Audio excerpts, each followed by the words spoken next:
Good evening sa buong Batch 85. Congratulations to all of you.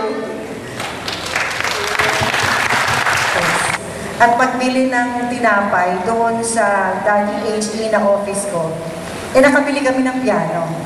Okay? At ang piano yun ay buhay pa rin hanggang ngayon. Okay?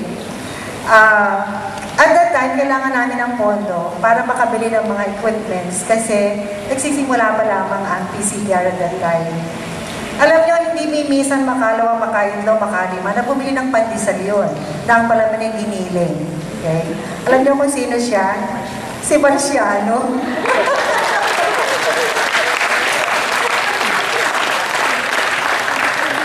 And I'm so happy that he sent his son to us to finish his studies also, no? Si Kenneth. Okay? To all the members of Batch 85, in behalf of our President, si Sir Raymond Oluciano, we welcome you all and feel so happy that you feel like coming home to your home base, PCTR St. Louis. Okay? Hindi madali ang mag-organize, di ba? And yet, you pulled all your efforts together to make this possible. For that, talaga, sabi nga rin si Emma, you deserve all the congratulations and the best wishes. So, sa lahat sa inyo, maraming salamat for the evening and I hope from here, marami pa kayong mga reunion na pwede i-organize.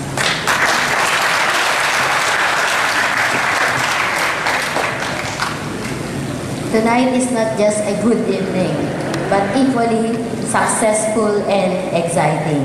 And I congratulate everybody for that, especially the organizing team who really went out of their way, perspired, sweat, and put all their efforts to make this occasion a success.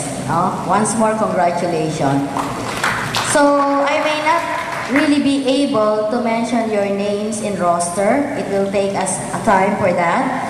But one thing is sure, once I saw your faces and your names, the memories kept on registering back in my mind.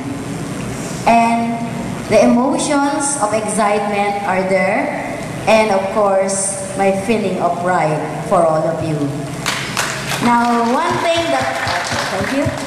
that pains me was during our invocation when Alvin mentioned the names of the poor students who passed away.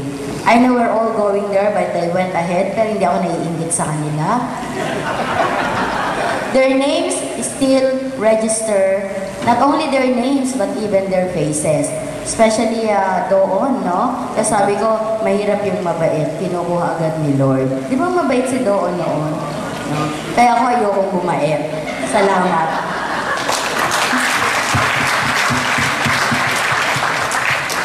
Good evening. Thank you for inviting me here sa organizers.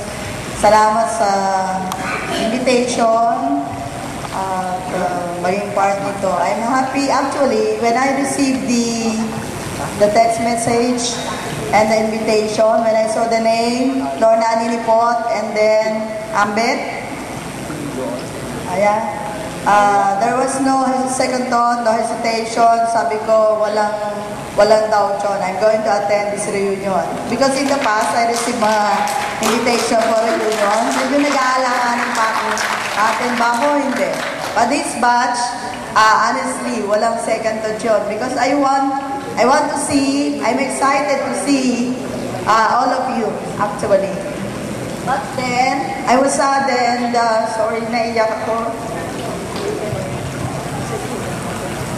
With the passing, knowing that these people pass away, no? Naiyak talaga ako. Iyakin ako eh. Pero nung masungit ako, di ba? Yes, ma'am!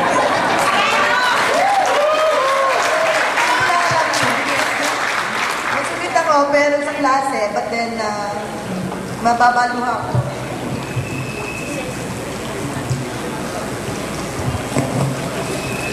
Thank you sa flowers.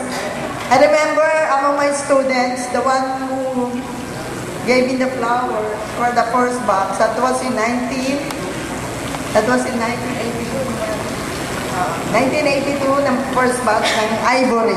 You know, pinag-ano na, sino ba ang ano natin dito? Sorry to say, with the 25 years, Sabi, sino bang ating mga advisory class dyan? No? Pero yung Ivory before was the first one who gave me the flowers and I cried also. Here again, after how many years? I cried. But it doesn't mean wala akong natatanggap na flowers, but this is very memorable kasi ito. Now, with our students,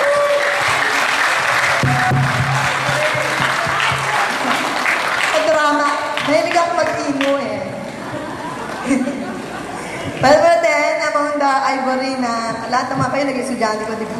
Yes, ma'am. So, even I forgot the names, yung faces nyo, na sabi nga ni ma'am, nare-recall naman yun, no? At among the Ivory, syempre, nandiyan si Rene, yung president namin yan eh. Yung mabait kong presidente na makulit.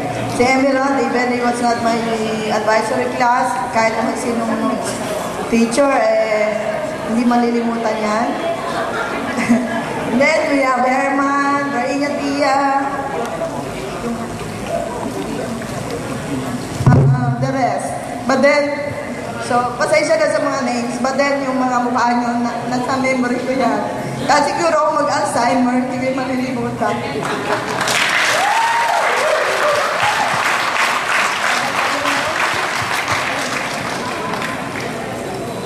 After nyo naman salita.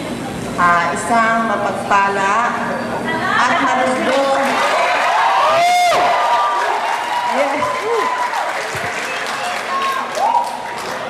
na gabi sa inyong lahat. Ganap ang aking pasasalamat sapagkat sa tagal ng ating di pagkikita, parang hindi ako makapaniwala na magkikita-kita pa rin tayo sa ganitong okasyon. Alam nyo, nilalagnat ako kanina. Nagdalawang isip ako, attend ba ako, sayang naman nakakaya t-shirt, binigyan ako. Sabi ng mga anak ko, nanay, uminom ka ng kagad ng gamot. Kasi minsan lang yung pagkakataong yan. Palagi ka namang nagmumukok sa bahay.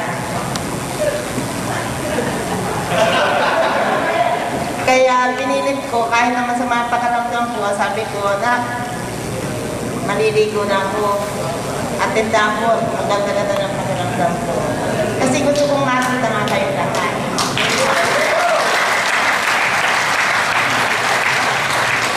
Sa tagal ng pagtuturo ko dito, ang bus 85, wala akong masasabi. Kung ihahambing ko kayo sa mga nagdaang, yung mga nakaraang tinuruan ko, pinakamabait kayo doon.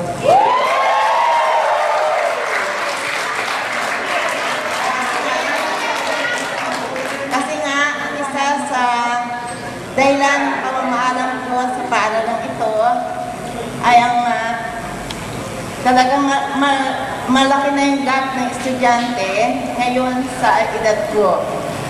Minsan kasi gusto ko matuto sila, ayaw nila. Kaya parang nababaliwala yung pagsisikap ko. Kaya sabi ko sa mga anak ko, ayaw ko na magturo. Kayo naman. Pinagbigyan naman ako awa ng Diyos. Kaya ang masasabi ko lang sa inyong mga anak, sana'y pagpatuloy nyo ang inyong naumpisahan. Kahit manawari,